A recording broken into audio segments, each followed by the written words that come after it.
नमस्कार दोस्तों। आज डेट है 2 जून। देखते हैं कौन कौन सा न्यूज इंपॉर्टेंट है एडिटोरियल में डिस्कशन के लिए। ठीक है। पहले की सॉरी कि आज थोड़ा लेट हो गया डिस्कशन आने में। इसका टेक्निकल इशू था। पीडीएफ पीपीटी बन चुका था, फिर से उसको सेव करना मैं भूल गया और उसको फिर से मुझे बनाना पड़ा।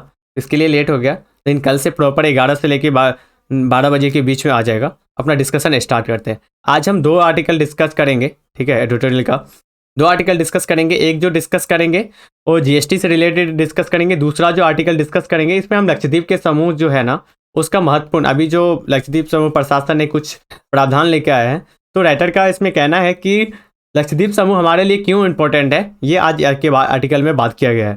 ठीक है, तो अपना आर्टिकल स्टार्ट करते हैं। पहला जो आर्टिकल है वो जीएसटी से रिलेटेड है। इसको आप जीएसटी पेपर 3 के लिए लिंक कर सकते हैं। जीएस पेपर 3 में जीएसटी से। ठीक है, संदर्भ क्या है? संदर्भ ये है कि हाल ही में ना, कंटेंस्ट ये है कि हाल ही में 43वां बैठक होने वाला था जीएसटी का। ठीक है, 43 बैठक होने वाला था, जिसमें कि प्रतिनिधित्व करेंगे 18 प्रतिनिधित्व करेंगे राज्य, जिसमें 17 जो है ना सत्तारूढ़ी दल से भाजपा के जो है, ठीक है, उसे है, और 14 गैर सत्तारूढ़ी दल से है। तो ये कंटेस्ट था कि क्यों ये न्यूज में आया है। ठीक है, आगे देखते हैं। देखिए इसमें इशू क्या क्या है। आपको पता है कि जीएसटी जब लागू हुआ था तो बहुत सारे सरकार के द्वारा वादा किया गया था, सरकार के द्वारा बताया गया था कि ये प्रॉफिट होगा, ये प्रॉफिट होगा। जीएसटी आपको पता है कि कब आया था? 2017 में ये जीएसटी को लाया गया था। इससे ये बताया जाता कि ये एक मील का पत्थर साबित होगा जीएसटी। लेकिन राइटर के द्वारा यहाँ पे कुछ इसमें इशू बताया जा रहा है। ठीक है, राइटर के द्वारा बताया जाता है कि इसमें क्या क्या इशू है, क्या क्या प्रावधान है। ठीक है, प्रॉब्लम जो बताया जाता है, पहला प्रावधान है कि जीएसटी की बैठक ना समय पर नहीं हो रही है। अभी आपको पता है कि कोविड का टाइम चल रहा है, कोरोना का। ठीक है, कोरोना के टाइम में हर 3 माह, इसमें ये था टर्म एंड कंडीशन कि 12 महीना है। ठीक है, हर 3 माही पे, ठीक है, आपको इसमें कम से कम एक बार बैठक करना ही पड़ेगा। लेकिन अभी इस बार महामारी के कारण दो टर्म में 2 तिमाही से कोई बैठक नहीं हो रही है। 2 तिमाही से कोई बैठक नहीं हो रही है। पहला इसका इशू है। यदि आपने टर्म एंड कंडीशन है कि ये मान लो कि अभी अब तो डिजिटल टाइम चल रहा है ना, ये तो नहीं है कि सभी को जुटना जरूरी है, सभी आएंगे फिर जाके मीटिंग होगा। आप वर्चुअली मीटिंग भी कर सकते थे। वर्चुअल में तो कोई प्रॉब्लम आपको नहीं था, फिर भी आपने वर्चुअल मीटिंग भी इसका नहीं किया। दूसरा जो है बढ़ती निर्भरता। राज्य को ना क्या हो चुका है कि इस पे निर्भरता बढ़ चुकी है। किस पे? राज्य सरकार पे, सॉरी केंद्र सरकार पे, कि इस पे मिलेगा, इनके मुआवजे का, मंदी का फिर आभार जताया जा रहा है। उसके बाद है कि अतिरिक्त उधार के लिए शर्तें। सरकार के द्वारा बताया गया था कि कुछ अपना, यदि आपको कुछ प्रॉब्लम होता है, आपको उधार चाहिए, मतलब लोन चाहिए, तो यहाँ पे मिल सकता है जीएसटी के थ्रू, और यहाँ पे केंद्र सरकार आपको देगा। लेकिन इसमें क्या किया गया, इस प्रावधान को कठोर बना दिया गया है। शर्त जो है ना, नियम जो है ना, वो कठोर हो गया है, जिससे कि राज्यों को इसमें लेने में प्रॉब्लम हो रही है। उसके बाद है कि अभी क्या हो रहा है कि वैक्सीन है, वैक्सीनेशन हो रही है। आपको पता है कि ऑल ओवर इंडिया में अभी वैक्सीन चल रहा है। लेकिन वैक्सीन में केंद्र वैक्सीन जो कंपनी है, जैसे कोविशील्ड हो गया, ये जितने भी कंपनी है, कोवैक्सीन, कोविशील्ड, तो ये वैक्सीन जो प्रोवाइड करते हैं, तो केंद्र सरकार और राज्य सरकार के बीच में जो रेट है उसमें बहुत ज़्यादा अंतर देखने को मिल रहा है। ठीक है, ये क्या है कि जब आप जीएसटी के दायरे में आते हैं तो इनको बराबर देना चाहिए, नहीं तो राज्य सरकार को प्रॉब्लम हो जा रहा है। रेट क्या है, अलग अलग है। ठीक, यदि एक स्लैब में, और एक जो प्रावधान है, प्रॉब्लम ये भी है, आगे हम बात करेंगे, राइटर बात करते हैं। आगे है कि उपक्रम की तुलना में, ठीक है, उपक्रम का दुरुपयोग किया जा रहा है। ठीक है, उपक्रमों का दुरुपयोग किया जा रहा है। शुरुआती वादे को पूरा करने में विफल है सरकार से। इनका कहना है कि शुरुआत में जो वादा किया गया था केंद्र सरकार के द्वारा, केंद्र के द्वारा जो वादा किया गया था, वादा ये किया गया था कि 2017 से लेके 2022 तक, ठीक है, 2022 तक क्या किया जाएगा कि यदि किसी को, कोई भी सरकार है, ठीक है, राज्य सरकार, कोई भी राज्य को यदि ज़्यादा जीएसटी कलेक्शन नहीं होती है तो इसका ये भरपाई करेंगे। मान लेते हैं कि आपको 100 रुपया हो रहा था, अभी जीएसटी आने से आपको 80 रुपया हो रहा है, तो 20 रुपया जो भरपाई करेगी ना, वो केंद्र सरकार करती थी। ये करने का प्रावधान था। लेकिन ये जो वादा है, वादा में विफल हो रहा है। अभी केंद्र सरकार बोल रहा है कि हमारे पास तो फंड ही नहीं है, तो इसको मैं कहाँ से करूँ, हमारे पास ही नहीं फंड है, तो मैं कहाँ से आपको दूँ। ये सारी चीज़ें, ये समस्या है। ठीक है, 15वां वित्त आयोग है, इन्होंने रिपोर्ट जारी किया है, रिपोर्ट निकाला है। रिपोर्ट में बताया गया है कि जितनी भी आर्थिक विफलता हो रही है जीएसटी के कारण, अभी एक आर्थिक विफलता रही है, ठीक है, जिससे कि शुरुआती वादे को पूरा नहीं किया गया है। ओके, उसके बाद है कि जीएसटी को रेखांकित करने वाली समस्या जारी है। ये जो अर्थशास्त्री है भारत के, ये बता रहे हैं जीएसटी जो है ना, इसको बहुत आसान बनाया गया था कि ये इजी आएगा, लेकिन इसमें जो स्लैब रखा गया है बहुत डिफरेंट है। 5 का, ठीक है, 18% का, 28% का, 27% का, ये जो स्लैब रखा गया ना, इसमें भी प्रॉब्लम है। दूसरा चीज, इसको जीएसटी को भरने में, फाइलिंग करने में भी प्रॉब्लम है। ओके, स्लैब में प्रॉब्लम है, फाइलिंग करने में जटिलता है, जिससे कि इजी नहीं हो पाता है। यदि फाइलिंग करना होता है तो एक अकाउंटेंट रखना पड़ता है कंपनियों को, ठीक है, जिसके थ्रू नॉर्मल भी बिजनेसमैन है उनको भी एक कंपनी का फाइलिंग के लिए रखना पड़ेगा, क्योंकि उनको समझ से बाहर क्या चीज़ है, समझ ही नहीं आता है। राइट, ये जटिलता है कि वो बिजनेस करेंगे या जीएसटी को फॉर्म भरते भरते ऑफिस ऑफिस दौड़ेंगे। तो ये सारी चीज़ें हैं। उसके बाद ये था कि गारंटी, मैंने डिस्कशन ही किया है कि गारंटी था कि राजस्व यदि नहीं मिलेगा फिर भी दिया जाएगा। तो अब कहा जाता है राइटर के द्वारा, ये अब तो 2022 आने वाला है, लेकिन कोविड के टाइम में 2022 से स्थिति गड़बड़ हुई है, हमारी इकोनॉमी है ना नीचे गया है, फिर भी अब क्या करेंगे। अब इनको राजस्व यदि आप दे ही रहे थे तो इसकी आगे स्टैंड करना चाहिए, इनको टाइम 2022 से इनको बढ़ाना चाहिए। ओके, ये सारे इशू है जीएसटी का। इसमें अब क्या कहा गया है, अब इसकी सुझाव जो है, इसमें राइटर बात कर रहे हैं, कंक्लूजन दे रहे हैं।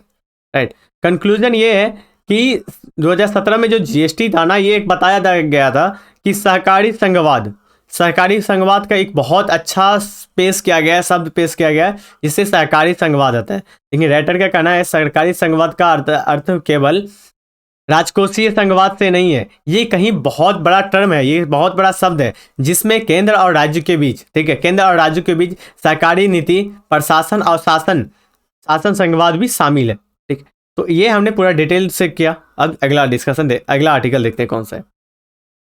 नेक्स्ट आर्टिकल जो है वो है, हाँ, नेक्स्ट आर्टिकल है वो है लक्षद्वीप समूह जो है ना, ठीक है, लक्षद्वीप, उसका महत्व को लेके। ये आपका जीएस पेपर 2 के लिए देख सकते हैं, सुरक्षा से रिलेटेड है। राइट, इसमें देख सकते हैं, ये देखिए संदर्भ। पहले ये संदर्भ है कि अभी लक्षद्वीप का प्रशासन ने ना प्रस्ताव लाया है, हाल में नियम लाया है, जिसका स्थानीय स्तर पर विरोध हो रहा है। तो इसमें राइटर कहना चाहते हैं कि लक्षद्वीप हमारे लिए क्यों इंपॉर्टेंट है। ये देख सकते हैं, ये जो जितना भी है ना ग्रुप, ये लक्षद्वीप है हमारा, ठीक है। ये हम इंपॉर्टेंट देखते हैं कि राजनीतिक तौर पे क्यों इंपॉर्टेंट है, क्या इसकी महत्व है। पहला महत्व ये बताया जाता है राइटर के द्वारा कि 20 किलोमीटर तक, ठीक है, फैली है। एक तो 9 चैनल है, देखिए यहाँ पे देखिए,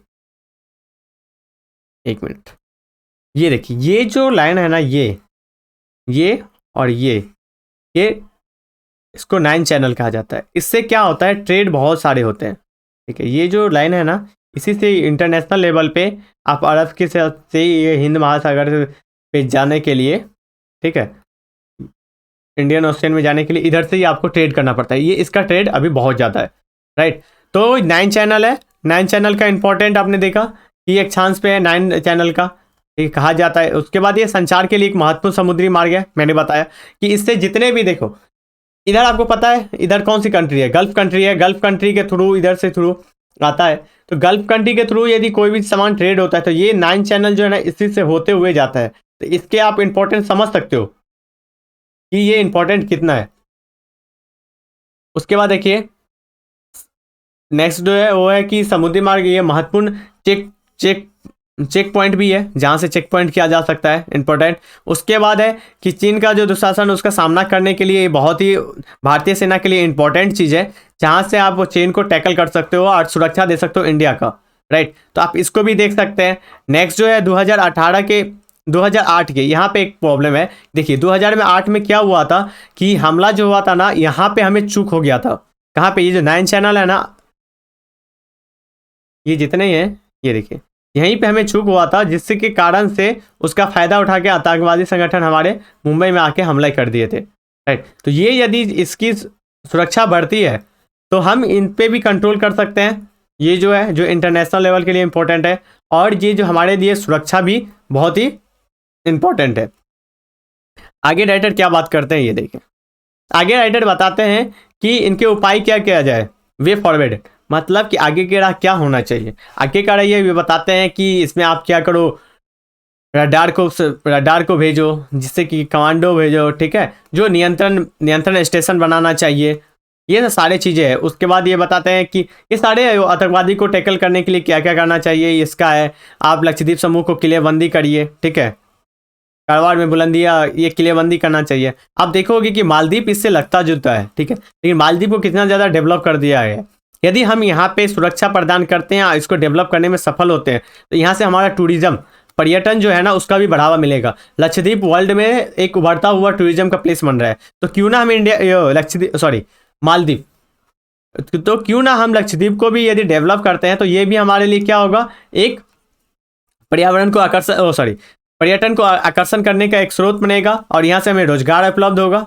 और रोजगार के साथ साथ यदि पर्यटक लक्षद्वीप तक आते हैं, तो हमारे इंडिया के जो मेनलैंड है, यहाँ पे भी आके वो जरूर से जरूर आएंगे, राइट। तो इससे पूरा होने के पश्चात कारगर सुएज नहर जो है ना, उससे एक बड़ी नौसेना अड्डा बनाया जा सकता है, ठीक है। ये सब सारी चीज़ें हैं। उसके बाद निष्कर्ष में राइटर क्या कहते हैं, राइटर निष्कर्ष में कहते हैं कि लक्षद्वीप ना भारत का एक इम्पोर्टेंट जगह है, महत्वपूर्ण जगह है, जहाँ पे बहुत सारी एक्टिविटियाँ होती है आर्थिक तौर पे, ठीक है। आर्थिक जो गतिविधियाँ है वो यही लक्षद्वीप को इस एरिया से होता है। तो इसको यदि आपको चाइना को टैकल करना है, चाइना एक उभरता हुआ हिंद महासागर में एक उभरता हुआ वो बन रहा है, दावेदारी पेश कर रहा है। तो इसको यदि आपको टैकल करना है, तो क्या करना पड़ेगा, हिंद महासागर में और लक्षद्वीप के पास आपको सुरक्षा बढ़ानी पड़ेगी। तो इससे आप कर सकते हैं। तो आज के आर्टिकल हम 2 आर्टिकल डिस्कस किए हैं। पहला आर्टिकल जीएसटी से रिलेटेड, दूसरा जो था वो मालदीव का इंपॉर्टेंट से रिलेटेड था। इसका जो पीडीएफ है, नोट्स है, वो आपको मिल जाएगा टेलीग्राम चैनल पे। टेलीग्राम चैनल का लिंक मैंने नीचे दे दिया है, यहाँ से आप ज्वाइन कर सकते हैं। तो आज के लिए इतना ही। Thank you so much.